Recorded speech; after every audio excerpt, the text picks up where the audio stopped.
But Iran did not study the Qur'an properly. No, I have to say that to Iran. By making this deal in Geneva, that we will do this and do that and do that in return for your taking off your economic sanctions. Iran was in conflict with the Qur'an.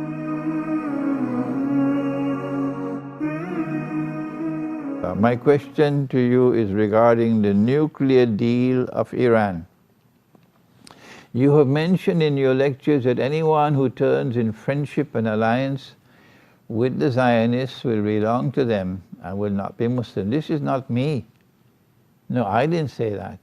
This is the Qur'an.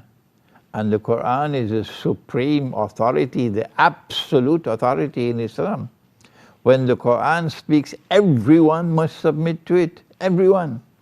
And it is in the Qur'an that Allah says about a Jewish-Christian alliance, ba'aduhum awliya'u ba'd, a Jewish-Christian alliance, ba'aduhum awliya'u ba'd. And Allah says, when you see that alliance taking place, do not turn to them with friendship and alliance. لا تتخذوا اليهود والنصارى أولياء. If you do that, وَمَن يَتَوَلَّهُم مِّنكُمْ, if you turn to them with friendship and alliance, if you're taking weapons from them, or from their client state, which is Saudi Arabia and Qatar, وَمَن يَتَوَلَّهُم مِّنكُمْ فَإِنَّهُ مِنْهُمْ.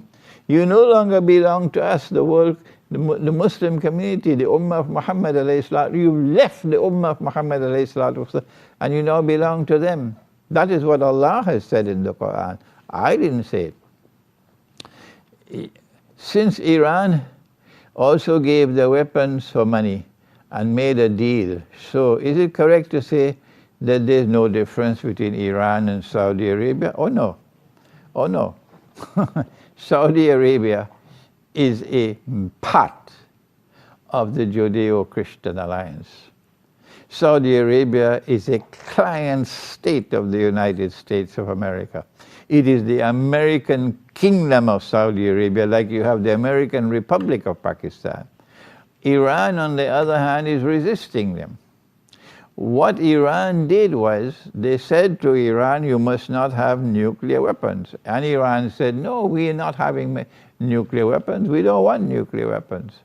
They had a treaty called the Nuclear Non-Proliferation Treaty, which is in conflict with the Sharia, conflict with the Qur'an. The Nuclear Non-Proliferation Treaty is in conflict with the Qur'an.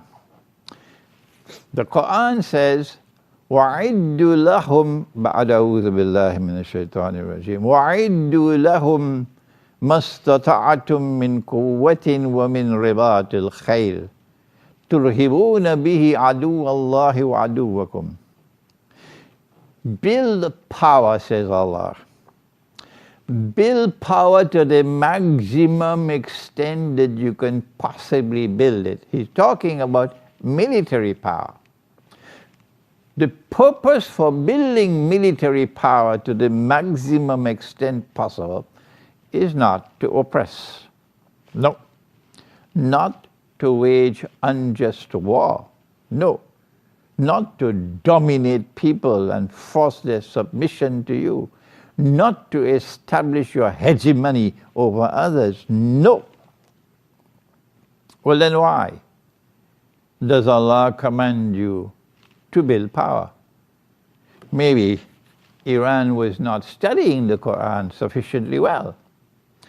Allah says, "Turhibuna bihi adu Allah." The reason why Allah wants you to build power to the maximum extent you can possibly build it is so that that power might function as a deterrence. Yes. If you have power, they will think 1,000 times before they attack you. Oh yes, they'll be scared to attack you. The consequence of attacking you will be tremendous for them. So it's only when they throw caution to the winds and they say, okay, now we'll have the Armageddon, only then they'll attack you, knowing that in the process they will also be destroyed. but they don't care. But Iran did not study the Qur'an properly. No, I have to say that to Iran. By making this deal in Geneva, that we will do this and do that and do that in return for your taking off your economic sanctions. Iran was in conflict with the Qur'an, but Iran did not become a client state of the United States of America. Saudi Arabia is most certainly a client state of the United States of America. The reason why they have not attacked Korea as yet, the reason why the Zionists and NATO have not attacked Korea as yet is because Korea has done that, what Allah has asked for in the Quran. Korea has devoted itself. Korea and Pakistan were born about the same time. And when Korea and Pakistan were born, Pakistan was wealthy and Korea was poor. Korea has devoted itself to building power to the maximum extent possible. To the south, of course, of Korea, there's a client state that call themselves South Korea, but they should call the American Republic of Korea. We're talking about the real Korea, not the American Republic of Korea. The real Korea has developed power to the maximum extent that they could possibly develop it. That's why they hate Korea, the way they hate Bangladesh, Zimbabwe, the way they hate Venezuela. They hate Korea because Korea has power. They know that if they attack Korea, the consequences will be horrendous for them. That's why they have not attacked Korea as yet, you see. And Iran should have learned this lesson. But no, Iran did not learn this lesson. Iran has turned away from the Quran on this subject. So sorry for Iran.